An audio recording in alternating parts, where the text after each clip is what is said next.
নমস্কার। আজ আমি দই সুজি দিয়ে নিরামিষ কেক তৈরি করব।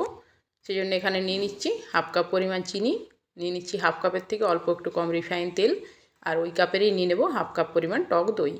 এবার এগুলোকে খুব ভালোভাবে ফেটাতে থাকবো যতক্ষণ না পর্যন্ত একটা ক্রিমি ভাব চলে আসছে এবং চিনিটা ভালোভাবে মেল্ট হয়ে যাচ্ছে।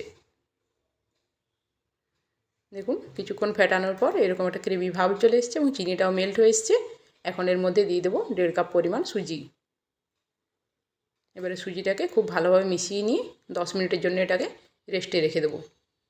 সুজির কেক তৈরি করলে এভাবে কিছুক্ষণ রেস্টে রাখলে সুজির কেকটা কিন্তু খুবই সুন্দরভাবে তৈরি হয়। এটা কিছুক্ষণ রেস্টে রাখার পর এর মধ্যে দিয়ে দিচ্ছি আমি 3 চামচ পরিমাণ ময়দা, দিয়ে দিচ্ছি 1 চামচ পরিমাণ বেকিং পাউডার, আর দিয়ে দিচ্ছি হাফ চামচের থেকে অল্প কম একটু বেকিং সোডা। এবার এগুলোকে চালনি দিয়ে চেলে নিচ্ছি। এর মধ্যে দিয়ে দেবো এখন দুধ। এখানে আমি হাফ কাপ দুধ নিয়েছি, দুধটা পুরোটা লাগেনি।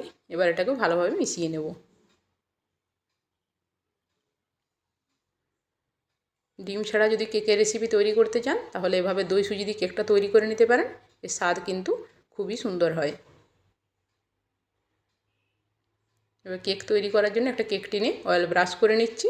এখন এর মধ্যে বাটার পেপার দিয়ে দেবো। তারপর ব্যাটারটাকে ঢেলে এখন কড়াইয়ের মধ্যে বসিয়ে দেবো। কড়াইটাকে আমি 4-5 মিনিট প্রিহিট করে নিয়েছিলাম। এখন এটাকে লো ফ্লেমে 40 থেকে 45 মিনিট রেখে দিলেই কেকটা তৈরি হয়ে যাবে। দেখুন কেকটা কী সুন্দর তৈরি হয়েছে। এটা কিছুক্ষণ ঠান্ডা করে নেওয়ার পর এর সাইডটাকে এভাবে ছাড়িয়ে নিচ্ছি।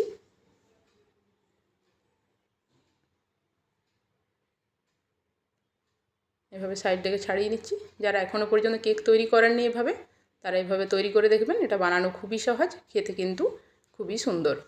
এবার এটাকে ডিমোল্ড করে নিয়েছি।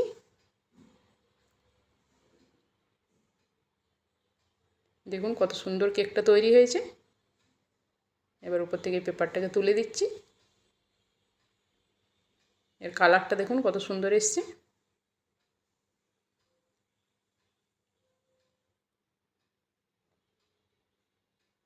এবার এটা কেটে দেখিয়ে দিচ্ছি ভেতরটা কত সুন্দর হয়েছে।